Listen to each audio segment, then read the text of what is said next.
विपक्ष को जो ओबीसी का मुख्यमंत्री पहली बार इस प्रदेश को मिला है, इसके लिए हम मोदी जी का धन्यवाद करते हैं। वो उनको हजम नहीं हो रहा। अब उनको SC-BC सम्मेलन याद आ रहे हैं। मैं देखता हूँ कभी SC सम्मेलन कर रहे हैं, कभी BC कर रहे हैं। उनका मकसद सिर्फ और सिर्फ झूठ बोल के सत्ता हासिल करना है। सत्ता मिलने के बाद उनका वही नंगा नाच इस प्रदेश के अंदर डम्मी थे भूपेंद्र सिंह हुड्डा जी, जो 10 साल सोनिया गांधी का रिमोट बन के इस प्रदेश के अंदर काम किया। नमस्कार, मैं हूं परविंदर। तो हम करनाल पहुंचे हुए हैं। करनाल में एक तरफ पूर्व CM मनोहर लाल जी खट्टर लोकसभा चुनाव लड़ रहे हैं, तो दूसरी तरफ नायब सैनी जो कि वर्तमान मुख्यमंत्री है वो यहाँ से विधानसभा का चुनाव लड़ रहे हैं। तो तमाम लोग अब करनाल के अंदर प्रचार करने के लिए आ रहे हैं। दूर दूर से लोग यहाँ पर CM के लिए वोट मांग रहे हैं। तो कुछ लोग हमें यहाँ पर मिले हैं जो कि दूर से आए हैं और वो यहाँ पर BJP के लिए प्रचार कर रहे हैं। चलिए उनसे बातचीत करते हैं। जी, आपका क्या नाम है?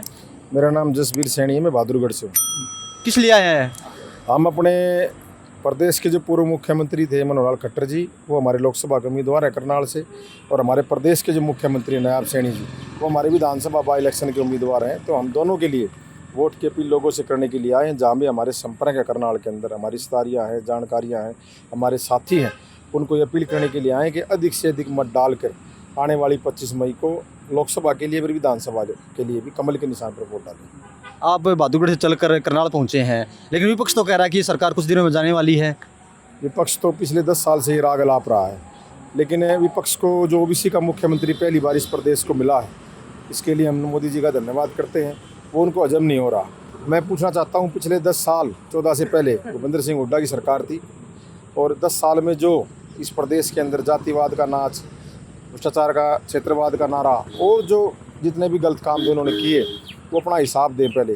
अब की बार एक गरीब घर का बेटा मुख्यमंत्री बना है भारतीय जनता पार्टी ने, और भारतीय जनता पार्टी सभी वर्गों के साथ लिए काम करती है। हुड्डा कांग्रेस में मैं ये कहूँ कि एक ही वर्ग की पार्टी बन के रह गई है। उसमें छत्तीस बिरादरी की अगर वो बात कहते हैं तो वो सरासर झूठ बोल रहे हैं। अब उनको SC-BC सम्मेलन याद आ रहे हैं। मैं देखता हूँ कभी SC सम्मेलन कर रहे हैं, कभी BC कर रहे हैं।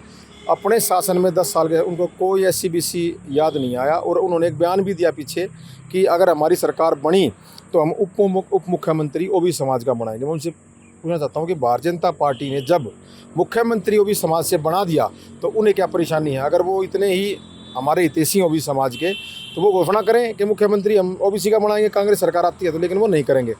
उनका मकसद सिर्फ और सिर्फ झूठ बोल के सत्ता हासिल करना है। सत्ता मिलने के बाद उनका वही नंगा नाच इस प्रदेश के अंदर होगा। और मैं नहीं मानता कि आज की इस आधुनिक राजनीति में लोग अपनी वोट का इस्तेमाल बड़ी सोच समझ के करेंगे, और आने वाले समय में हम 10 की 10 लोकसभा जीतेंगे रहना प्रदेश के अंदर।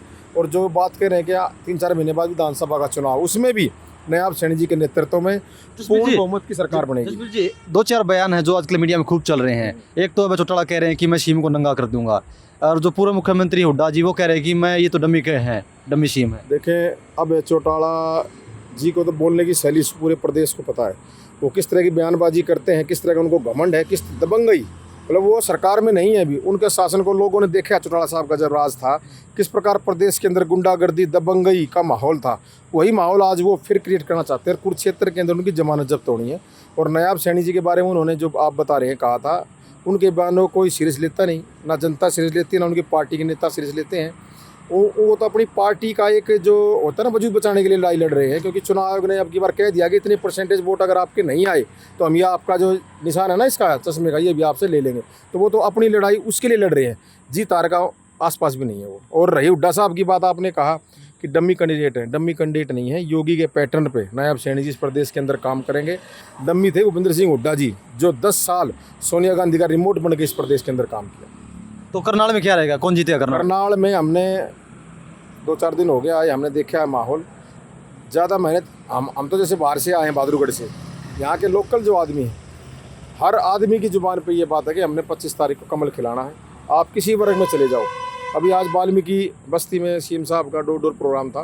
किसी वर्ग में चले जाओ, 36 बिरादरी नायब सिंह सैनी जी के लिए दिल खोल के उनको अपना आशीर्वाद देने के लिए तैयार बैठी है।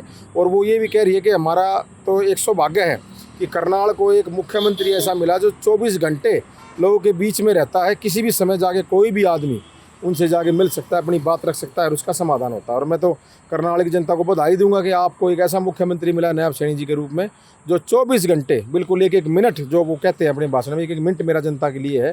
तो ये बड़े सौभाग्य की बात है करनाल की जनता के लिए, मैं उनको कहना चाहता हूँ। अब बताओ जी, कुछ काम हुए हैं जो 1.5-2 महीने जो नई सरकार बनी है हरियाणा में, कुछ काम हुए इसमें?